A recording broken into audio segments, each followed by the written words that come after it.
Hello friends, இன்றைக்கி நம்ம வந்து பார்த்திங்கன்னா நோன்பு கஞ்சி வாங்க தான் போயிட்டுருக்கோம். நோன்பு ஸ்டார்ட் ஆகிடுச்சு. ஸோ நம்ம பக்கத்தில் இருக்க பள்ளிவாசலுக்கு தான் போனோம். அங்கே போயிட்டு நோன்பு கஞ்சி வாங்கிட்டு வந்தோம். நான் வந்து ஒவ்வொரு வருஷமும் பார்த்திங்கன்னா ஒரு 3 டைம்ஸ் 4 டைம்ஸ் இந்த மாதிரி போய் வாங்கிட்டு வருவேங்க. இது எனக்கு பர்சனலி ரொம்ப பிடிக்கும். ஸோ நம்ம வாங்கிட்டோம். இப்போ இந்த கஞ்சி கூட சேர்த்து சாப்பிட்றதுக்கு நம்ம பலகாரமே வாங்கிட்டோம். நமக்கு வந்து சம்சாவும் பஜ்ஜும் தான் கிடச்சிது. இதில் வந்து நம்ம இந்த பருப்பு வடை, மிக்சர் இதெல்லாம் போட்டு சாப்பிட்டோம்னா ரொம்பவே டேஸ்ட்டாக இருக்கும். பருப்பு வடை கிடைக்கல. ஸோ நம்ம சம்சாவும் பஜ்ஜும் தான் வாங்கிட்டு வந்தோம். கைஸ், நம்ம எல்லாருக்கும் கொடுத்துட்டு கடைசியாக நம்மவும் சாப்பிடுவோம். கைஸ், உங்களுக்கு யாருக்கு நோன்பு கஞ்சி பிடிக்கும்னு கமெண்ட்டில் சொல்லுங்கள். இதில் நீங்கள் என்ன சேர்த்து சாப்பிடுவீங்கிறதையும் கமெண்ட்டில் சொல்லிட்டு போங்க. கைஸ், வீடியோ பிடிச்சிருந்துச்சுன்னா வீடியோவை லைக் பண்ணிவிடுங்க. உங்கள் ஃப்ரெண்ட்ஸுக்கும் ஷேர் பண்ணுங்கள். மறக்காமல் என்னோடய சேனலை சப்ஸ்கிரைப் பண்ணிவிடுங்க. வாங்க, நான் சாப்பிட்டு பார்த்துட்டு எப்படி இருக்குது என்னன்னு சொல்கிறேன் உங்களுக்கு.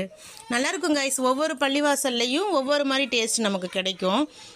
இங்கேயுமே நல்லா குக் பண்ணுவாங்க. வீட்டுக்கும் பக்கத்தில் தான். ஸோ நம்ம போயிட்டு வாங்கிட்டு வந்தோம்.